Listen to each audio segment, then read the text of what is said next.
అందరికీ నమస్కారం. ముందుగా ప్రేక్షకులందరికీ కూడా హోలీ శుభాకాంక్షలు. ప్రతి సంవత్సరం కూడా మనం ప్రతి పండుగలు జరుపుకుంటూ ఉంటాం. ప్రతి పండగ వెనుక కూడా ఒక ఆధ్యాత్మిక రహస్యం ఉంటుంది. ఆ పండుగలలో మనం ఆచరించే ఆచారాలు, పద్ధతులు కావచ్చు, అవి మనలో ఒక మంచి మార్పును తీసుకురావడానికే ఉంటాయి. మరి ఈ హోలీ వెనుక ఉన్న ఆధ్యాత్మిక రహస్యం ఏమిటి అని ఈరోజు మనం బ్రహ్మకుమారి వసంత అక్కయ్య గారి నుంచి అడిగి తెలుసుకుందాం. వెల్కమ్ అక్కయ్య గారు. నమస్తే. నమస్తే. హోలీ శుభాకాంక్షలు అక్కయ్య గారు. Thank you. అండ్ మీకు కూడా చాలా చాలా హోలీ శుభాకాంక్షలు. అలాగే మన ప్రేక్షకులందరికీ కూడా ఈ పండుగ ఎంతో ఆనందాన్ని, ఉత్సాహాన్ని, ఉల్లాసాలను, ఎన్నో రంగులను, మంచి రంగులను మీ జీవితంలో తీసుకొని రావాలనేటువంటి శుభాకాంక్షలతో మరొకసారి హోలీ శుభాకాంక్షలు. అక్కయ్య గారు, ఈ హోలీ పండుగ శివరాత్రి తరువాతనే ఎందుకు జరుపుకుంటున్నాం అక్కయ్య గారు? చాలా మంచి ప్రశ్న వేశారు మీరు. ఎందుకు అనంటే మనం భారతదేశంలో జరుపుకునేటువంటి అన్ని పండుగలకి కూడా ఎంతో అర్థం ఉంది. ఇవి కేవలం ఒక పండుగ అని అంటే ఉత్సాహాన్ని తీసుకొని వచ్చేది ఉత్సవము అని అంటాం అనమాట. ఉత్సాహంలో తీసుకొని రావడానికి ఇవి మనకి పండుగలు ఉన్నాయి. ప్రతి కొద్ది రోజులకి ఒక్కొక్క పండుగ. భారతదేశంలో ఉండేటువంటి అన్ని పండుగలు కూడా నాట్ ఓన్లీ ఒక ఆనందాన్ని తీసుకుని రావడానికనే లేదు, సోషల్గా అందరినీ కలపడానికి, అందరినీ ఒకరినొకరు సొసైటీలో కలుసుకోవడము, లేదు గ్రీటింగ్స్ అందజేసుకోవడము, భోజనాలు తినిపించడము, ఇదొక్కటే కాకుండా ప్రకృతితో ముడిపడి ఉన్నటువంటి పండుగలు. ఎందుకు అనంటే ఆ సమయంలో ఏ పండుగ తీసుకున్నా కానీ సీజనల్ చేంజెస్ అని, లేదు ప్లానెట్ చేంజ్ అని, లేదు ఇంకా పొజిషన్స్ చేంజ్ అవ్వటం వల్ల, గ్రహాలు కానీ నక్షత్రాల యొక్క పొజిషన్స్ చేంజ్ అవ్వడం వల్ల దాని నుంచి వచ్చేటువంటి కాస్మిక్ ఎనర్జీ ఏదైతే ఉందో, ప్రాణశక్తి ఏదైతే ఉందో, ఈ విశ్వంలో ఉండేటువంటి శక్తి చాలా ఎక్కువ అవ్వడము, దాని యొక్క ప్రభావం మనసు పైన పడటము, దాని ప్రభావంతో మానవుల జీవితాలు మారడము, లేదు ఆరోగ్యాల మీద దాని ప్రభావం పడటము, ఇలాంటివన్నీ ఉన్నాయి. సో ఈ ఫెస్టివల్స్ అని అంటే కేవలం ఊరికే మనం జరుపుకుంటున్నాము అనేటువంటిదే కాదు, దీని యొక్క ప్రభావము చాలా ఉంది. ప్రతి పండుగకి ఏదైతే డేట్ అనేటువంటిది లేదు, మనం తిథులు నిర్ధారించామో వాటన్నిటికి కూడా చాలా మీనింగ్స్ ఉన్నాయి. సో ఈ పండుగని మనము ఎప్పుడు జరుపుకుంటున్నాము అని అంటే ఫాల్గుణ మాసంలో జరుపుకుంటున్నాము. అవునా? ఫాల్గుణ మాసం ఏదైతే ఉందో ఈ మన హిందూ క్యాలెండర్ ప్రకారము, సనాతన క్యాలెండర్ ప్రకారము ఇది లాస్ట్ మాసము. దీని తర్వాత మీరు అన్నట్టు ఉగాది పండుగ సంవత్సరాది, కొత్త మాసం అనేటువంటిది, కొత్త సంవత్సరం అనేటువంటిది మొదలవుతుంది.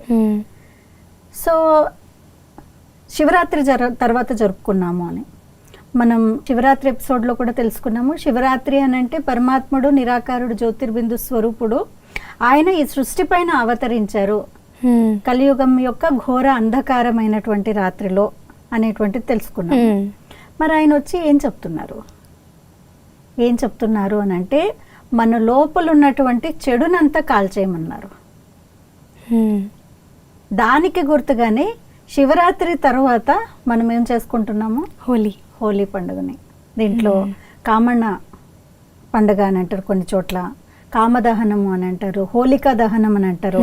ఇలా రకరకాల పేర్లతో కాల్చేసేటువంటి దానికి కూడా ఒక ఫెస్టివల్ చేస్తున్నాము. అంటే అర్థం ఏంటి? పరమాత్ముడు నిరాకారుడు అవతరించిన తర్వాత ఆయన ఏదైతే మనకు నేర్పిస్తూ ఉన్నారో దాన్ని మొదలుపెట్టిన దానికి గుర్తుగా ఈ హోలీలో కాల్చేయడాన్ని మొదలు పెట్టామన్నమాట. దీని తర్వాత ఏ పండుగ వస్తుంది? మీరు అన్నట్టు ఉగాది వస్తుంది.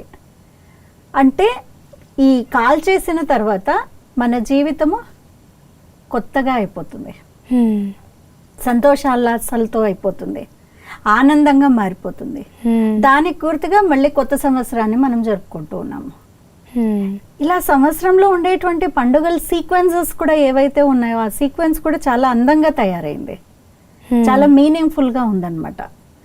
ఇంకొకటి సంవత్సరాంతంలో జరుపుకుంటూ ఉన్నాం. ఫాల్గుణ మాసంలో ఇప్పుడు ఉండేటువంటి మన పౌర్ణిమ, హోలీ పౌర్ణిమ అని అంటున్నాం. పౌర్ణిమ రోజు ఈ పండుగను జరుపుకుంటూ ఉన్నాము. అంటే అర్థం ఏంటి? సంవత్సరం అంతట్లో కూడా నా యొక్క సంబంధాల్లో సరిగ్గా ఉండకపోవచ్చు, ఎక్కడో కష్టం కలిగించే విధంగా, దుఃఖాన్ని పెట్టే విధంగా నా బిహేవియర్ కావచ్చు, లేదు మీ బిహేవియర్ నాతో అలా ఉండొచ్చు. సో వాటన్నిటిని కాల్చేద్దాం, వాటన్నిటికీ ఫుల్ స్టాప్ పెట్టేద్దాం. Let we start a new day, new beginning, అదే ఉగాది.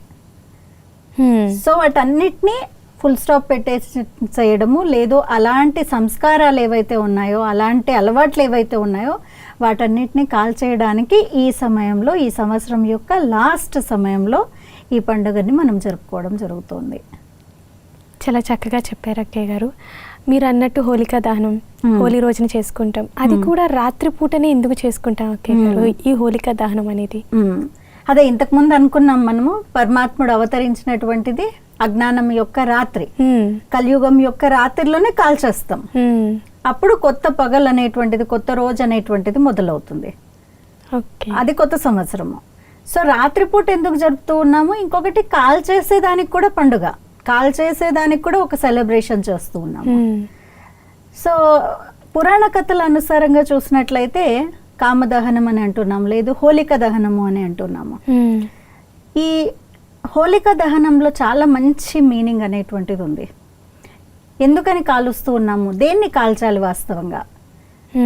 మనం అంటే మీ జనరేషన్లో కూడా కాదు, మా జనరేషన్ కంటే ఇంకా ముందు జనరేషన్స్లో చూసినట్లయితే పెద్దవాళ్ళు అన్ని చోట్ల ఉన్నటువంటి కర్రలను, లేదు పిడకలను, ఇంక ఇళ్లలో పనికిరానటువంటి వస్తువులు, లేదు ఫర్నిచర్ ఉంది, కర్రలు, ఇట్లాంటివి పెద్ద పెద్దవన్నీ మొద్దులన్నీ తీసుకొని వచ్చి కాల్చేసేయడము. సో ప్రతి సంవత్సరం ఇలా కాలుస్తూ ఉన్నాము. దీంతో ఏమైనా మనం ఆత్మోన్నతి ఏమైనా జరుగుతుందా? సో వాస్తవంగా ఈ పండుగలు మనకి ఒక ఆత్మోన్నతి కోసము, మనలో మార్పు తీసుకొని రావడానికి, మీరు అన్నట్టు మానవుల్లో మార్పు తీసుకొని రావడానికి ఈ ఉత్సవాలు ఉన్నాయి. కానీ ఈ కాల్చడంలో ఏమి ఉన్నతి ఉంది, ఏం మార్పు తీసుకొని వస్తున్నాము? సో వాస్తవంగా మార్పు తీసుకొని వచ్చే చోట తీసుకొని రావాలి. ఎక్కడ మార్పు తీసుకొని రావాలి, ఏం కాల్చాలి అనేటువంటిది చూసినట్లయితే ప్రతి మానవుడిలో కూడా రకరకాల పర్సనాలిటీస్ ఉన్నాయి. మరి ఈ హోలికా దహనం గురించి మనకు చాలా ప్రాచుర్యంలో ఉండేటువంటి కథ మీకు కూడా తెలిసి ఉండవచ్చు, మరి ప్రేక్షకులందరికీ కూడా బాగా తెలుసున్నటువంటి కథ ఏంటి అంటే హిరణ్యకశిపుడు మరియు ప్రహ్లాదుడి యొక్క కథ. సో వాస్తవంగా హోలికని దహింప చేసిన దానికి గుర్తుగా చేసుకుంటుండేది. సో హిరణ్యకశిపుడు అంటే ఎవరు? సంస్కృతంలో చూసినట్లయితే హిరణ్య అని అంటే బంగారము అని. అవునక్కయ్యారు. హిరణ్యకశిపుడు అంటే the one who is loaded with gold. అంటే సుఖ సౌభాగ్యాలతో, సంపదలతో చాలా నిండుగా, ఏ దానికి తక్కువ లేనటువంటి స్థితి. మరి ఈరోజు మానవుడి యొక్క స్థితి కూడా అలాగే ఉంది. హిరణ్యకశిపుడు లాగా అన్నీ ఉండొచ్చు, కానీ ఒకే ఒక శాపం ఉండింది హిరణ్యకశిపుడికి. భగవంతుడి యొక్క బ్లెస్సింగ్ ఎప్పుడూ లేదు, భగవద్ నామ స్మరణ అనేటువంటిది లేనే లేదు. ఆయన యొక్క ఎప్పుడు ఆశీర్వాదం లేనటువంటి జీవితం తనది. అందుకని ఎన్ని ఉంటే కూడా, దైత్యరాజు ఆయన, అన్నీ ఉంటే కూడా తన యొక్క పతనం చూసామన్నమాట మనము. సో ప్రతి ఒక్కరిలో కూడా ఫస్ట్ పర్సనాలిటీ ఏంటి అని అంటే హిరణ్యకశిపుడి యొక్క పర్సనాలిటీ కూడా ఉంది. అంటే ఈరోజు మానవుడి దగ్గర అన్నీ ఉన్నాయి, సుఖ సాధనాలు, వస్తు వైభోగాలు, మొబైల్ అనండి, లేదు ఈరోజు వచ్చినటువంటి కొత్త కొత్త ఇన్వెన్షన్స్ ఏవైతే ఉన్నాయో, సుఖం అన్నిట్లోనూ ఉంది, కానీ అల్పకాలికంగా ఉంది. రెండోది భగవంతుడి యొక్క ఆశీర్వాదం లేనటువంటి జీవితము, ఎంతో కాలం నడవదది. రెండో పర్సనాలిటీ చూసినట్లయితే ప్రహ్లాదుడు. ప్రహ్లాదుడు చాలా చిన్న బాలుడు, ఇన్నసెన్స్కి గుర్తు, ప్యూరిటీకి గుర్తు. అట్ ద సేమ్ టైం భగవంతుడి పైన చాలా ప్రేమ ఉంది.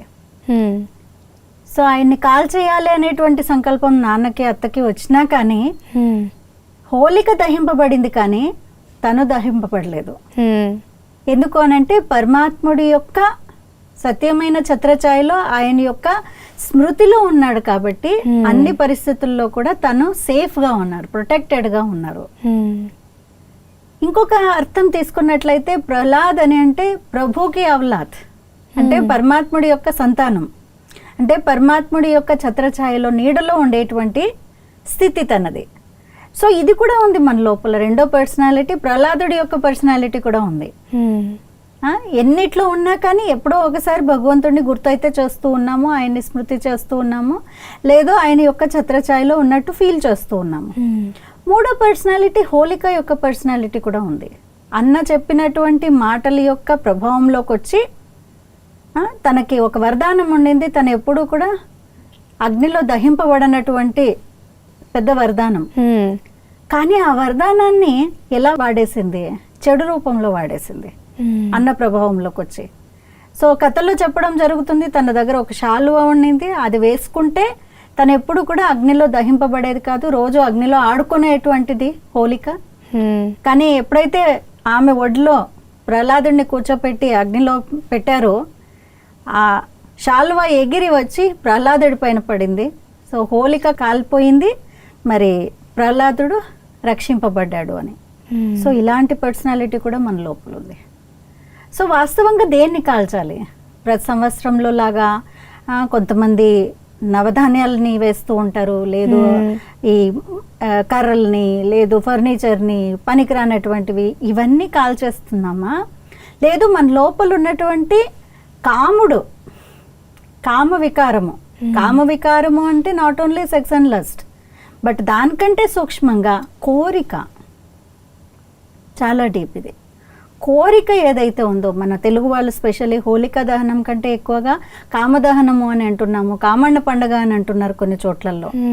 సో కాముడు అనేటువంటి వికారాన్ని, అంటే కోరిక అనేటువంటిది, నెగటివిటీ, చెడు అనేటువంటిది ఎప్పుడైతే కాలుస్తామో అసలైనటువంటి హోలికా దహనము, అసలైనటువంటి హోలీ పండుగ అనేటువంటిది జరుగుతుందన్నమాట. సో వాస్తవంగా అవన్నీ కాల్చండి, ఏదైతే మీరు చేస్తూ ఉన్నారో ఆచారం ప్రకారం అవి చేయాలి. కానీ ఆచారం ఏం నేర్పించడానికి వచ్చింది? ఏం కాల్చాలి? సో సంవత్సరంలో నా లోపల ఉన్నటువంటి చెడు సంస్కారాలు, పాతవి ఏవైతే నాకు పనికిరానటువంటి ఆలోచనలు, ఇతరులకు కూడా పనికిరాదు, నన్ను కష్టపెట్టేటువంటి కొన్ని అలవాట్లు ఇతరులను కూడా కష్టపెడుతూ ఉన్నాయి, లేదు నా లోపల ఉండేటువంటి వీక్నెసెస్ ఏవైతే, బలహీనతలు ఏవైతే ఉన్నాయో, కోపం చేసుకోవడము, లేదు ఏడవటము, పోట్లాడటము, స్ట్రెస్ఫుల్గా ఉండటము, చిరాకు పడటము, రకరకాలైనటువంటి చిన్న చిన్న చిన్న చిన్న చిన్న సంస్కారాలు, లేదు బలహీనతలు ఉన్నాయి. వాటన్నిటినీ కాల్చడానికి గుర్తుగా వాస్తవంగా అది కాల్చమని భగవంతుడు అడిగారు. మన లోపల ఉన్నటువంటి హిరణ్యకశిపుణ్ణి, మన లోపల ఉన్నటువంటి హోలికని కాల్చాలి.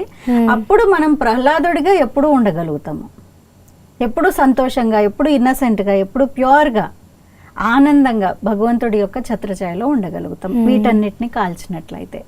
అది వాస్తవంగా కాల్చేదానికి ఉన్నటువంటి రీజన్. చాలా స్పష్టంగా చెప్పారు అక్కయ్య గారు. హోలికా దహనం రోజున ఏం దహించాలి, మనలో ఉన్న వికారాలు కావచ్చు, బలహీనతలు, వీటిని హోలికా దహనంలో దహించాలి అని చాలా స్పష్టంగా చెప్పారు అక్కయ్య గారు. మరి హోలీ తర్వాత రోజున కుటుంబం అంతా కలిసి, ఫ్రెండ్స్ కావచ్చు, ఇంట్లో ఉన్న కుటుంబ సభ్యులందరూ కావచ్చు, అందరూ కలిసి ఒకరి మీద ఒకరు రంగులు చల్లుకుంటూ ఉంటారు.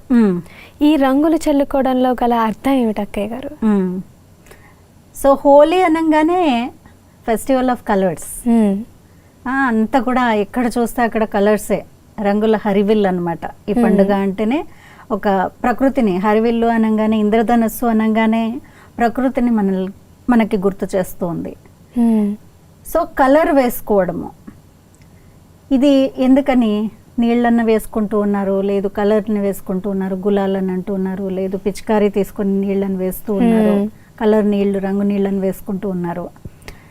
సో ఈ రంగు నీళ్ళు వేసుకుంటే అయిపోయిందా పండుగ? ఇంకా కొన్ని చోట్ల నార్త్ ఇండియాలో చూసినట్లయితే స్పెషల్లీ వైట్ డ్రెస్ వేసుకొని హోలీ ఆడుతూ ఉంటారు. సో వీటన్నిటికీ కూడా ఏదో అర్థం ఉంది, ఎందుకని ఇలా జరుపుకోవాలి అనేటువంటిది. సో వాస్తవంగా ఇతర ధనుస్సులో చూసినట్లయితే 7 రంగులు ఉన్నాయి, బేసిక్ కలర్స్. ఆ 7 రంగులు దేన్ని సింబలైజ్ చేస్తున్నాయి అని అంటే, ఇంతకుముందు అనుకున్నాము మన లోపల ఉన్నటువంటి చెడుని, వాటన్నిటిని దహింప చెయ్యాలి అని. ఆ స్థానాన్ని దేంతో అయినా భర్తీ చేయాలి కదా, మళ్ళీ ఖాళీగా అయితే ఉంచకూడదు. చెడుని తీసేసాము, మరి ఏదైనా మంచి దాంతో దాన్ని ఫిల్ చేయాలి. అవే మన జీవితంలో తీసుకుని వచ్చేటువంటి ఆత్మ యొక్క 7 గుణాలు. అవేంటి అనంటే శాంతి, ప్రేమ, ఆనందము, సుఖము, పవిత్రత, జ్ఞానము, శక్తి. 7 గుణాలు basic qualities of the soul. మీరు ఎక్కడైనా ఉండండి, ప్రపంచంలో ఏ మూల్లో అయినా ఉండండి, ఏ ప్రొఫెషన్లో అయినా ఉండండి, ఏ కలర్, క్రీడ్, రిలీజియన్ ఏదైనా తీసుకోండి, ప్రతి ఒక్కరు కూడా 7 గుణాల కోసమే ఉన్నారు, 7 గుణాలతోనే ఉన్నారు. సో ఎప్పుడైతే చెడుని నేను కాల్చేసానో, కోపాన్ని కాల్చేసానో, ఆ కోపం ప్లేస్లో ప్రేమను పెట్టాలి. దుఃఖిగా అయ్యేటువంటి స్థానంలో శాంతిని పెట్టాలి. కష్టంగా ఉండే చోట లేదు ఏడుస్తూ ఉన్నాను, బాధపడుతున్నాను, అక్కడ ఆనందంతో రిప్లేస్ చేయాలి. సో ఏదైతే కాల్ చేశానో అవి మళ్ళీ మంచి వాటిలతో నేను రీప్లేస్ చేయాలి. ఆ 7 రంగుల్ని 7 గుణాలు, వాస్తవంగా ఆత్మ యొక్క 7 గుణాలు. ఈ ఆత్మ యొక్క 7 గుణాలతో మళ్ళీ మనల్ని మనం నింపుకున్నట్లయితే ఆత్మ ఎలా అవుతుంది అంటే చాలా ప్యూర్గా, చాలా క్లీన్గా, చాలా శుద్ధంగా తయారవుతుంది. దానికి గుర్తుగానే ఈ 7 రంగుల్ని కలిపితే ఏ రంగు వస్తుంది? White colour. Yes. So white అనేటువంటిది ప్యూరిటీకి సింబల్. ఎప్పుడైతే ఆత్మ ప్యూర్గా తయారవుతుందో, అంటే ఆత్మలో శాంతి వచ్చేసినట్టే, ఆత్మలో ప్రేమను ఉన్నట్టే, ఆనందము ఉన్నట్టే, నేను అలా ఉంటాను, ఇతరులని కూడా అలాగే ఉంచుతాను. నా యొక్క సంబంధాలలో మళ్ళీ ఒక శాంతిగా ఉండేటువంటిది, మధురంగా ఉండేటువంటిది, అర్థం చేసుకోగలిగేటువంటి సంస్కారము, లేదు సానుభూతి చూపించేటువంటి సంస్కారము, హెల్ప్ చేసేటువంటి నేచర్, ఇవన్నీ వస్తాయి. సో వాస్తవంగా 7 గుణాలు ఆత్మ యొక్క బేసిక్ కలర్స్, ఆత్మ యొక్క బేసిక్ క్వాలిటీస్. సో ఆ క్వాలిటీస్తో నన్ను నేను రంగరింప చేసుకోవాలి. అది వాస్తవంగా రంగులు వేయడం అంటే. కేవలం బయట రంగులు వేసుకుంటే వాటిల్ని మళ్ళీ కడిగేసుకుంటే పోతుంది, లేదు డ్రెస్ పాడైంది అని అనుకునే దానికంటే ఎక్కువగా ఈ రోజుల్లో చాలామంది భయపడుతూ ఉంటారు రంగులు వేసుకోవడానికి కూడా. ఇంకా కొన్ని చోట్ల అంటూ ఉన్నారు ఇవన్నీ వేరే దేశం నుంచి వచ్చిన కలర్స్, సో వాటితో క్యాన్సర్ వస్తుంది, ఇలాంటి రకరకాలైనటువంటి అపోహలు ఉన్నాయన్నమాట. సో ఆ కలర్స్ వేసుకున్నా వేసుకోకపోయినా భగవంతుడు ఏమంటున్నారు అని అంటే, జీవితంలో శాంతి అనేటువంటి రంగు, ప్రేమ అనేటువంటి రంగు, ఆనందం యొక్క రంగు, అండర్స్టాండింగ్ అనేటువంటి రంగు, ఇలాంటి రంగులతో మిమ్మల్ని మీరు నింపుకోండి పిల్లలు అని భగవంతుడు చెప్తున్నటువంటి సందేశం అన్నమాట. చాలా అద్భుతంగా చెప్పారు అక్కయ్య గారు. ఎటువంటి రంగులు ఒకరి మీద ఒకరు చల్లుకోవాలి, అలానే మనం కూడా ఎటువంటి రంగులతో నింపుకోవాలి అని కూడా ఇక్కడ మీరు మనల్ని మనం నింపుకోవాలి అని అంటూ ఉన్నారు. రెండోది ఇతరుల్ని కూడా నింపాలి. అందుకనే మనం ఆడుకోవడమే కాకుండా ఇతరులకు పోయి పూస్తూ ఉన్నాం రంగుల్ని, కలర్స్ వేస్తూ ఉన్నాము. చూడండి ఇక్కడ ఎంత మంచి మీనింగ్ ఉంది అని అంటే, రంగులు వేసేటప్పుడు ఇప్పుడు సపోజ్ నేను రంగు తీసుకొని వచ్చాను అనుకోండి, 2 చేతుల్లో రంగు ఉంది నా చేతుల్లో, మీకు పూయడానికి వస్తే ఫస్ట్ మీకున్నటువంటి రంగుని నాకు పూయడం కంటే ముందు మిమ్మల్ని మీరు ప్రొటెక్ట్ చేసుకుంటారు, ఆ తర్వాత వేరే వాళ్ళకి పూస్తారు. అంటే అర్థం ఏంటి? ఇక్కడ చూడండి, ఈరోజు ప్రపంచంలో రకరకాల రంగులు ఉన్నాయండి. ఒకళ్ళు డిప్రెషన్ అనే రంగులో ఉన్నారు, ఇంకొకళ్ళు దుఃఖం అనేటువంటి రంగులో ఉన్నారు, బాధ అనేటువంటి రంగులో ఉన్నారు, ఇంకొకళ్ళు అనుమానం అనేటువంటి రంగులో ఉన్నారు, ఇంకొకళ్ళు మోసం అనేటువంటి రంగులో ఉన్నారు, సెల్ఫ్ గిల్ట్లో ఉన్నారు, రకరకాల రంగులు ఉన్నాయి. సో ఇక్కడ ఎంత మంచి ఆచరణ అనేటువంటిది మనం చేస్తున్నాము అని అంటే, నన్ను నేను ఫస్ట్ ప్రొటెక్ట్ చేసుకున్నాక నా రంగుని మీకు అద్దాలని చూస్తున్నాను. రైట్? అంటే అర్థం ఏంటి? మీ రంగు, మీ నెగటివిటీ రంగు నా పైన పడకుండా ఫస్ట్ నన్ను నేను ప్రొటెక్ట్ చేసుకుంటూ ఉన్నాను, ఆ తర్వాత నా పాజిటివ్ రంగు మీ పైన అద్దాలని చూడాలి. అంటే ప్రపంచం నలువైపులా కూడా ఇలాంటి నెగటివిటీ చాలా ఉంది, ఉన్నదే అలాంటి ప్రపంచంలో, ఉన్నదే కలియుగాంతం సమయంలో, కాబట్టి ఉండనే ఉంటుంది. కానీ వాటి యొక్క ప్రభావంలో నేను పడకుండా నన్ను నేను ప్రొటెక్ట్ చేసుకోవడము, ఒకటి. సెకండ్ స్టెప్, నా రంగులో మిమ్మల్ని అద్దాలి. అంటే నా యొక్క ఆత్మ యొక్క గుణాల రంగు ఏదైతే ఉందో, పాజిటివ్ రంగు ఏదైతే ఉందో ఆ రంగులో మిమ్మల్ని అద్దడానికి చూస్తూ ఉన్నాను. అందుకని నన్ను నేను ప్రొటెక్ట్ చేసుకొని మళ్ళీ నా కలర్ మీ పైన వేయాలని చూస్తూ ఉన్నాను అనమాట. రైట్. సో ఇక్కడ అన్నిటికంటే రంగు అని అంటే అర్థం ఏంటి అని అంటే ఆ ప్రభావంలో ఉండటము అని అర్థము. ఇప్పుడు నేను ఆల్ ద టైం పాజిటివిటీ అనే రంగులో ఉండకపోవచ్చు. ఎందుకు అని అంటే నా దగ్గర లేదు. సో ఈ రంగులన్నిటిని అంటే ఆత్మ యొక్క గుణాలు ఏవైతే ఉన్నాయో, సప్త వర్ణాలు, సప్త గుణాలు ఏవైతే అనుకున్నామో అవన్నిటి యొక్క దాత ఎవరైతే ఉన్నారో పరమాత్ముడు. ఆయన సాంగత్యం అనేటువంటిది కూడా రంగు. చూడండి, సాంగత్యం యొక్క రంగు అని అంటాము. కంపెనీ కలర్స్ అని అంటున్నాం ఇంగ్లీష్లో. రైట్. కంపెనీ కలర్స్ అంటే సాంగత్యం అనేటువంటిది రంగు. సో ఆ రంగులో పరమాత్ముడి యొక్క సాంగత్యం అనేటువంటి రంగులో ఉండాలి. అప్పుడు నేను ప్రొటెక్టెడ్గా ఉంటాను. అప్పుడు నా కలర్ని వేరే వాళ్ళపైన అద్దగలుగుతాను. సో ఫస్ట్ నేను సేఫ్గా ఉండాలి. సో అది పరమాత్ముడి యొక్క సాంగత్యం అనేటువంటి రంగు. పరమాత్ముడు ఇస్తుండేటువంటి సత్యమైనటువంటి జ్ఞానం అనేటువంటి రంగు. ఈ సత్యమైనటువంటి జ్ఞానం అనే రంగు పడితేనే అప్పుడు తెలుస్తుంది ఇది కరెక్ట్ కాదు అనేటువంటిది.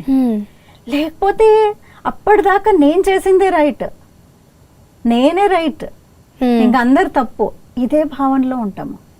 సో ఫస్ట్ జ్ఞానం అనేటువంటి రంగు పరమాత్ముడు ఇస్తూ ఉన్నారు. ఆ జ్ఞానం అనేటువంటి రంగు ఎప్పుడైతే మనం తీసుకున్నామో అప్పుడు రైట్ ఏంటి, రాంగ్ ఏంటి, చేయాల్సింది ఏంటి, చేయకూడదు ఏంటి, ఇలా చేస్తే దీని యొక్క పర్యవసానం ఎలా ఉంటుంది అనేటువంటిది మళ్ళీ ఆత్మకి రియలైజేషన్ అనేటువంటిది కలుగుతుంది అనమాట. సో పరమాత్ముడి యొక్క సాంగత్యం అనేటువంటి రంగులో ఉన్నట్లయితే అప్పుడు మనం సురక్షితంగా ఉండగలుగుతాము అండ్ మన రంగుని వేరే వాళ్ళకి అద్దగలుగుతాము. చాలా బాగా చెప్పారు అక్కయ్య గారు. మీరు అన్నట్టు ఎటువంటి సాంగత్యము అటువంటి రంగు ఉంటుంది. ఇప్పుడు చూసినట్లయితే ప్రపంచం అంతా కూడా రావణుని యొక్క రంగుతో నిండిపోయింది చాలా వరకు. అవును. పరమాత్మని యొక్క రంగు ఎలా నింపుకోవాలంటారు? ఇది చాలా మంచి ప్రశ్న. ఎందుకు అని అంటే రావణుడి యొక్క రంగు అని అంటారు, ఇంకొకటి సాంగత్యం యొక్క రంగు అని అంటున్నాము. సో ఇక్కడ సాంగత్యం యొక్క రంగు నుంచి చాలా ఎక్కువ మనము అటెన్షన్ పెట్టాలి. ఇంకా ఇంగ్లీష్లో మనం అంటూ ఉంటాము, మీ ఫ్రెండ్స్ ఎవరో చూసినట్లయితే మీరెవరో చెప్పగలుగుతాను అనేటువంటి సేయింగ్ ఉంది. Tell me your friends, I will tell you what you are అని అంటారు.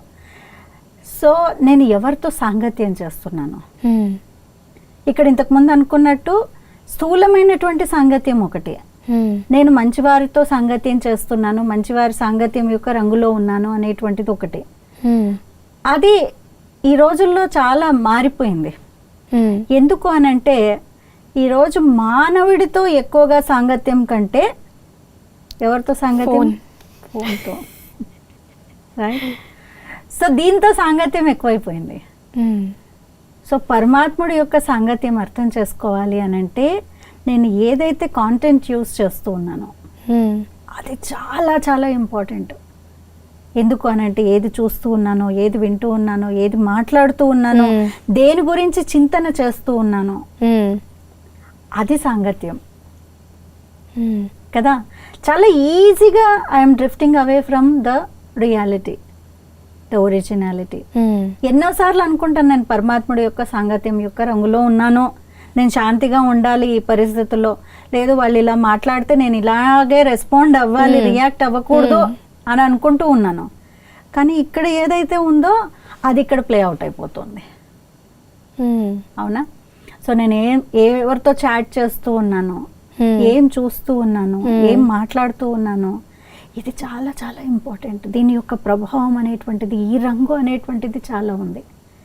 ఈ రంగు నుంచి ఎప్పటి వరకు అయితే మనల్ని మనం రక్షించుకోమో అప్పటిదాకా సత్యమైనటువంటి పరమాత్ముడి రంగు అర్థం చేసుకోలేము దివ్య. ఎందుకు అనంటే దీని యొక్క ప్రభావం చాలా ఉంది.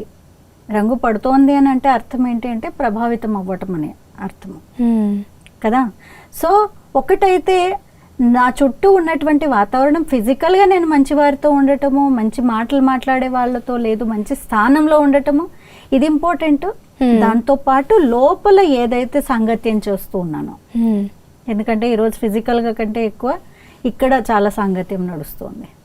సో ఈ సాంగత్యం పైన, మనస్సు యొక్క సాంగత్యం పైన కూడా చాలా ఎక్కువ అటెన్షన్ అనేటువంటిది ఉండాలి. ఎందుకు అంటే మనస్సులోనే పరమాత్ముడి యొక్క స్మృతి ఉంటుంది, మంచి విచారాల యొక్క, అంటే మంచి ఆలోచనల యొక్క విచారసాగర్ మంతన జరుగుతూ ఉంటుంది. అంతా ఇక్కడ జరుగుతుంది. స్థూలంగా కంటే ఎక్కువ ఇప్పుడు సూక్ష్మత ఎక్కువ. సో ఇక్కడ కూడా మనం మంచి ఆలోచనలతో ఉన్నట్లయితే, మనస్సుని ఎప్పుడు సేఫ్గా పెట్టుకున్నట్లయితే ఆటోమేటిక్గా మన ఫీలింగ్స్, మన ఇమోషన్స్, మన physical body, everything will be safe. లేదంటే ఈరోజు మనం చూస్తున్నాం చిన్న చిన్న వయసుల్లోనే మనం పిల్లలు డిజిటల్ అడిక్షన్స్కి అయిపోతూ ఉన్నారు. సో ఎక్కడ ఫుల్ స్టాప్ పెట్టాలి వారి జీవితంలో తెలియట్లేదు. కొన్ని గేమ్స్ ఎలా ఉన్నాయి మనం ఈరోజు చూస్తూ ఉన్నాం, సూసైడ్ చేసుకునేంత దాకా వెళ్ళిపోతూ ఉన్నారు. లేదు వాళ్ళని వాళ్ళు హర్ట్ చేసుకునే వరకు వెళ్ళిపోతూ ఉన్నారు. లేదు ఏదో కొత్తది ట్రై చేయాలి అనేటువంటి చెడు సాంగత్యంలో వెళ్ళిపోతున్నారు, అడిక్షన్స్లో వెళ్ళిపోతూ ఉన్నారు. చెడు మార్గం అనేటువంటిది బాగా ఈజీగా అయిపోయింది. సో ఈ యొక్క సాంగత్యం నుంచి కూడా మనల్ని మనం రక్షించుకోవాలి. స్పెషల్లీ యంగ్స్టర్స్కి ఇది, ఈవెన్ పెద్దవాళ్ళు కూడా మొబైల్ లేకుండా ఫిష్ అవుట్ ఆఫ్ వాటర్ లాగా అయిపోతూ ఉన్నారు. Psychologically they are becoming so addicted. అది లేకుండా ఒక 10 నిమిషాలు మొబైల్ చూసుకోకుండా ఉండలేకపోయినటువంటి స్థితి. అంటే సాంగత్యం అనేటువంటిది మానవ సాంగత్యం కంటే ఎక్కువ మెషిన్ సాంగత్యం ఎక్కువైపోయింది ఇప్పుడు. సో పరమాత్మని సాంగత్యం చేయాలి అని అంటే ఇక్కడి నుంచి మొదలవుతుంది. మొట్టమొదట శుభ భావనలు, శుభకామనలు, మంచి ఆలోచనలు, అవసరమైనటువంటి ఆలోచనలు, పనికిరానటువంటి ఆలోచనల గురించి ఎక్కువ ఆలోచించకుండా ఉండటము, అనుమాన పడటము, లేదు సెల్ఫ్ని గిల్ట్గా ఫీల్ చేసుకోవడము, ప్రతిసారి దోషిగా అనుకోవడము, ఇలాంటి విషయాల నుంచి ఎప్పుడైతే మనల్ని మనం సేఫ్గా పెట్టుకుంటామో అప్పుడు పరమాత్ముడి యొక్క రక్షణ, పరమాత్ముడి యొక్క ఛత్రఛాయలో, రంగులో మనల్ని మనము రంగరించుకోగలుగుతాము. చాలా స్పష్టంగా చెప్పారు అక్కయ్య. మీరు అన్నట్టు ఈ ప్రపంచంలో ఇటువంటి రకరకాల రంగులు చాలానే ఉన్నాయి, అందరిలోనూ ఉన్నాయి. సో అటువంటి రంగుల నుంచి మనల్ని మనం ఎలా కాపాడుకోవాలి, ఎలా మంచి రంగులలో మనం సురక్షితంగా ఉండాలి, ఆ పరమాత్మని యొక్క ఛత్రఛాయలో మనం ఎలా ఉండాలి అని చాలా స్పష్టంగా వివరించారు అక్కయ్య గారు. ఈ కలర్ సెలబ్రేషన్స్ అన్నీ అయిపోయిన సాయంత్రానికి ఒకరికొకరు అందరూ కలిసి స్వీట్స్ అనేవి ఇచ్చి పుచ్చుకుంటూ ఉంటారు. ఈ స్వీట్స్ యొక్క అర్థం ఏమిటి అక్కయ్య గారు? ఇలా ఇవ్వడానికి గల, అంటే ప్రతి పండగకి కూడా స్వీట్స్ ఇస్తూ ఉంటాం. అవును. ఈ పండగలో స్వీట్స్ ఇవ్వడానికి గల అర్థం ఏమిటి అక్కయ్య గారు? సో మీరు అన్నట్టు ప్రతి పండగకి స్వీట్కి చాలా ఎక్కువ కనెక్షన్ ఉంది. స్వీట్ అంటే ఏంటి? మంచికి గుర్తు. స్వీట్ అనగానే మధురత. దానికి ఇంకొక పర్యాయ పదం లేదు, ఇంకొక టేస్ట్ లేనే లేదు చెప్పడానికి. సో స్వీట్ అంటేనే మధురత అనేటువంటిది జస్ట్ ట్రాన్స్లేషన్ చేసినట్లయితే, సో మధురంగా ఉండాలి అనేటువంటి దానికి గుర్తుగా మన జీవితంలో మధురతను తీసుకొని రావాలి, నోటిలో మధురత రావాలి, ఆలోచనల్లో మధురత ఉండాలి, నా యొక్క బిహేవియర్ ఏదైతే ఉందో, నా యొక్క యాటిట్యూడ్ ఏదైతే ఉందో, నా కర్మలు ఏవైతే ఉన్నాయో దాంట్లో అన్నిట్లోనూ స్వీట్నెస్ తీసుకొని రావాలి. ఇదే స్వీట్నెస్ని ఇచ్చిపుచ్చుకోవడము. దాన్ని ఇచ్చిపుచ్చుకోవడానికి చెప్తే మనం కేవలం బయట నుంచి స్వీట్స్ ఇస్తూ ఉన్నాము. నార్త్ ఇండియాలో అయితే చాలా ఎక్కువ స్వీట్స్ ఇచ్చిపుచ్చుకోవడాలు, మరి ఒకరినొకరు కలవడము, అంటే ఆలింగనం చేసుకోవడము, ఇలాంటివన్నీ చేస్తూ ఉంటారు. మన దగ్గర ఇట్లాంటి అలవాట్లు కొంచెం తక్కువ, కానీ నార్త్లో చాలా ఎక్కువగా చేస్తూ ఉంటారు. సో వాస్తవంగా ఆలింగనం చేసుకోవడము, ఒకరినొకరు కలవటము అని అంటే వాస్తవంగా పరమాత్ముడు ఏమంటారు అని అంటే మీ సంస్కారాలని నా సంస్కారాలని కలుపుకోవడము అనేటువంటి దానికి గుర్తు. ఎప్పుడైతే ఇద్దరు సంస్కారాలు ఒకరికొకరు కలుస్తాయో అప్పుడు జీవితంలో మధురత అనేటువంటిది వస్తుంది కదా. సంస్కారాలు కలవకుండా ఈరోజు నేను మంచి స్వీట్స్ మీ ఇంటికి తీసుకొని వచ్చాను, మరి మీ దగ్గర ఏమో లేవు, నాకు కల్పిస్తూ ఉంది, నువ్వేమో ఆ స్వీట్స్ ఇవ్వట్లేదు అనేది నాకు అర్థమైపోయింది. ఎందుకు ఇన్ని 100 రూపాయలు ఖర్చు పెట్టి వీరింటికి స్వీట్స్ తెచ్చాను, మామూలు తెస్తే సరిపోయిండేది, ఊరికే వేస్ట్ చేసేసాను డబ్బులని. నేను స్వీట్స్ అయితే ఇచ్చాను, కానీ ఆ ఎనర్జీ ఏదైతే మీకు ఇస్తూ ఉన్నానో అది మీకు అర్థం కదా, తప్పకుండా అర్థమవుతుంది కదా, తప్పకుండా you can feel that. Sister తెచ్చింది కానీ బట్ పైకి తెచ్చింది ఊరికే, అంతే కానీ లోపల అన్ని ఇలాగే ఆలోచిస్తున్నట్టు అనిపించింది అని అనుకుంటారు కదా, మంచి వైబ్రేషన్ అనేది రాదు కదా. సో తప్పకుండా ఇక్కడ ఒకరికొకరు ఈ స్వీట్నెస్ నిచ్చిపుచ్చుకోవడము అని అంటే లోపల నుంచి కూడా అలాంటి ఆలోచనలని తీసుకుని రావడము, మంచి ఆలోచనలను తీసుకుని రావడము, ఒకరికొకరు అర్థం చేసుకోవడము, లేదు హెల్పింగ్ నేచర్ అని అనివ్వండి, లేదు సానుభూతి చూపించటము, సహానుభూతితో ఉండటము, మధురంగా ఉండటము, వీటన్నిటికీ గుర్తుగా స్వీట్స్ ఇచ్చిపుచ్చుకోవడము. ఇంకొకటి సంస్కారాల్ని కలయిక చేసుకోవడము, కలిసి ఉండటానికి గుర్తుగా, ఒక యూనిటీని తీసుకొని రావడానికి గుర్తుగా ఈ విధంగా ఒకరికొకరిని కలవటము. అంటే ఈ 3 విషయాల్ని మామూలుగా చేయడం జరుగుతుంది. ఒకటి కాల్చటము, ఇంకొకటి ఆడుకోవడము, రంగులతో ఆడుకోవడము, మూడోది కలవటము. కలవటం అంటే మంగళ మిలన్ అని అంటారు దాన్నే. అంటే స్వీట్స్ ఇచ్చి పుచ్చుకోవడము, ఒకరినొకరు ఆలింగనం చేసుకోవడము. సో వాస్తవంగా నా సంస్కారాలని మీ సంస్కారాలతో మ్యాచ్ చేసే విధంగా, ఆ విధంగా జీవితాన్ని పెట్టుకోవడం, అది వాస్తవంగా స్వీట్స్ ఇచ్చి పుచ్చుకోవడము, సంతోషంగా ఉండటము. ఇలా ఉన్నట్లయితే ఇంకా ఈ పండుగకి అర్థము పరమార్థము. ఎందుకు అనంటే బ్రహ్మకుమారిస్లో నిరాకార శివ పరమాత్ముడు మనకేం నేర్పించారు అని అంటే హోలీకి 3 అర్థాలు చెప్పడం జరిగింది, చాలా మంచి అర్థాలు. ఒకటి HOLY, హోలీ, ఇంగ్లీష్ హోలీ. హోలీ అని అంటే పవిత్రత, పవిత్రత అంటే ప్యూరిటీ, అంటే ఎప్పుడు శుద్ధంగా, పవిత్రంగా, ప్యూర్, క్లీన్, ఇవన్నీ ఆత్మ యొక్క గుణాలు. ఎప్పుడైతే పవిత్రంగా అవుతామో, అంటే పరమాత్ముడి యొక్క సాంగత్యంలోకి వచ్చామో, హోలీగా అవుతామో, పవిత్రంగా అవుతామో. రెండో హోలీ అర్థం, హిందీలో హోలీ అని అంటే అర్థం ఏంటి అని అంటే హో గయి, అంటే పరమాత్మ నేను నీవాడిగా అయిపోయాను. అదే ఫస్ట్ కథతో మనం ముడిపెడితే ప్రహ్లాదుడు అంటే పరమాత్ముడి వాడు, ప్రభుకే అవలాద్, పరమాత్ముడి యొక్క సంతానము. సో హోలీ అని అంటే నేను నీ వాడిగా అయిపోయాను, నేను నీ సంతానాన్ని, నీవు సర్వశక్తివంతుడివి, నేను కూడా మాస్టర్ సర్వశక్తివంతుడిని, నువ్వు శాంతి సాగరుడివి, నేను శాంతి స్వరూపాన్ని, నువ్వు ప్రేమ సాగరుడివి, నేను ప్రేమ స్వరూపాన్ని. అంటే నేను నీ వాడిగా అయిపోయాను, ఆ తండ్రి యొక్క సంతానంగా అయిపోయాను. అదే ప్రహ్లాదుడు. మూడో హోలీ అని అంటే అర్థం ఏంటి అని అంటే జరిగిపోయిన దాన్ని, జరిగిపోయాయి వాటికి ఫుల్ స్టాప్ పెట్టాలి. ఏదైతే గతించిందో అవన్నీ గతించిపోయాయి. అందుకనే మొట్టమొదటి ఆచారం ఏంటి, కాల్చేసే ఆచారము. అది కూడా సంవత్సరం యొక్క లాస్ట్ లో కాలుస్తూ ఉన్నాము అని. అంటే గడిచిపోయింది ఏదైతే గడిచిపోయిందో సంవత్సరం అంతా, లేదు ఇప్పటిదాకా మన లైఫ్ లో ఏవైతే గడిచిపోయాయో, ఏవైతే అనవసరమైనటువంటివి, పనికిరానటువంటివి, అలాంటి నెగటివ్ ఫీలింగ్స్, ఇమోషన్స్, లేదు అలాంటి ఇచ్చిపుచ్చుకోవడాలు ఏవైతే ఉన్నాయో వాటన్నిటివి అయిపోయాయి. Let me start a new day. ఇది మూడో హోలీ, రైట్? సో ఒకటి పవిత్రంగా కావటము, అది పరమాత్ముడి యొక్క సాంగత్యంలో పవిత్రంగా అవుతాము. అదే గుర్తుగా హోలీ, భగవంతుడా నేను నీవాడిగా అయిపోయాను, ప్రహ్లాదుడిగా అయిపోయాను. అప్పుడు ఏదైతే గడిచిపోయిందో, హోలీ ఏవైతే గడిచిపోయాయో, గతించిపోయాయో వాటన్నిటికీ, వాటన్నిటిని ఫుల్ స్టాప్ పెట్టడము, లేదు కాల్ చేయడము. సో చూడండి ఎంత చక్కగా ఈ అర్థాలన్నీ ఉన్నాయో మనం చేసుకునేటువంటి పండుగలు. కానీ ఇప్పుడు కేవలం పండుగను మాత్రం చేసుకుంటూ ఉన్నాము, అర్థాన్ని మర్చిపోయాము.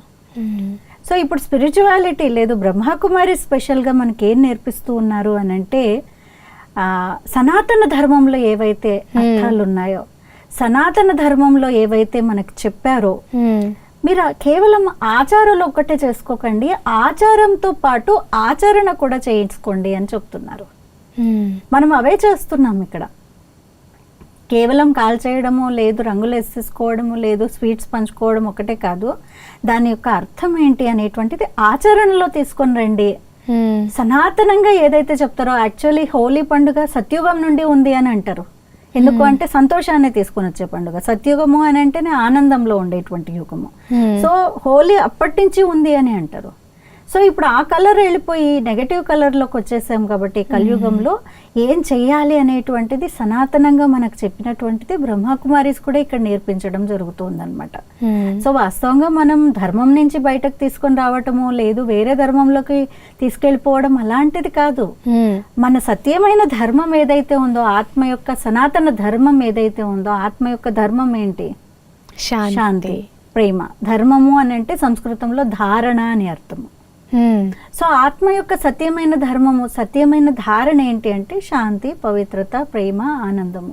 7 గుణాలు ఆత్మ యొక్క ధర్మము.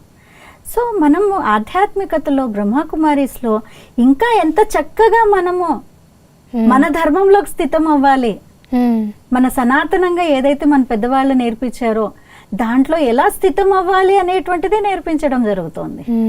అంతేకాని ఎవరిని ధర్మంలో నుంచి తీసేయడం ఇలాంటి కాన్సెప్టే లేదు. సో సత్యుగం నుంచి ఉండేటువంటి పండుగ కలియుగంలో మీనింగ్ మారిపోయింది. మళ్ళీ అలాంటి సత్యుగి మీనింగ్ ని ఇక్కడ నేర్పించడం జరుగుతుంది అన్నమాట. ఈ పండుగలో ఉన్న ఆచారాల గురించి, పద్ధతుల గురించి ఆధ్యాత్మికంగా చాలా వరకు తెలియదు అక్కయ్య బయట ప్రపంచంలో వారికి. ఈ బ్రహ్మకుమారీస్ ద్వారా అందరికీ కూడా అర్థమయ్యేలా వివరిస్తున్నారు. హోలీ అనేది ఒక్కరోజే కాదు, రోజు కూడా ఎలా సెలబ్రేట్ చేసుకోవాలని కూడా చెప్పారు, విత్ 0 కాస్ట్. కరెక్ట్. ఓకే, ఆ ఒక్కరోజు కలర్స్తో చేసుకున్నా కానీ రోజు కూడా మనం హోలీ సెలబ్రేట్ చేసుకోవచ్చు విత్ ఫుల్ ఆఫ్ సాటిస్ఫాక్షన్, మనస్ఫూర్తిగా 0 కాస్ట్ సంతోషంగా రోజు ఎలా సెలబ్రేట్ చేసుకోవాలని చెప్పారు. స్వీట్స్ పంచడానికి కూడా ఏం కాస్ట్ లేదు. లేదక్కయ్య గారు. అండ్ మీకు షుగర్ కూడా రాదు తీసుకున్నా. ఈ కలర్స్ వల్ల కూడా చాలా మందికి సైడ్ ఎఫెక్ట్స్ వస్తూ ఉంటాయి, క్యాన్సర్స్ అన్ని రకరకాలుగా ఉన్నాయి. హోలీ వెనుక ఉన్న ఆధ్యాత్మిక రహస్యాలన్నీ కూడా మాకు తెలియజేసినందుకు చాలా థ్యాంక్ యూ. ఓకే, ధన్యవాదాలు. చాలా థ్యాంక్స్. మరి మరొకసారి ప్రేక్షకులందరితో మేము విన్నపం ఏం చేస్తున్నాము అని అంటే, ఈ అర్థంతో మీ జీవితంలో ఆచరణ చేసేటువంటి ఆచారాలని తీసుకుని రండి. ఆచారంతో పాటు ఆచరణలు కూడా చేయండి. అప్పుడు మీ జీవితం నిజంగా హోలీగా, అంటే పవిత్రంగా, శుద్ధంగా, యూనిటీతో చాలా ముందుకు వెళ్ళగలుగుతారు, సంతోషంతో ఉండగలుగుతారు.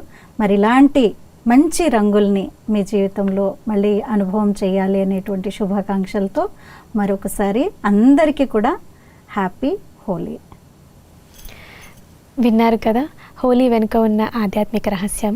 మరి ఇటువంటి మరిన్ని వీడియోస్ కోసం శాంతి సరోవర్ హైదరాబాద్ యూట్యూబ్ ఛానల్ని సబ్స్క్రైబ్ చేయండి. అలానే ఈ వీడియోని లైక్ చేయండి, షేర్ చేయండి. నమస్కారం అక్కయ్య. నమస్కారం. Thank you.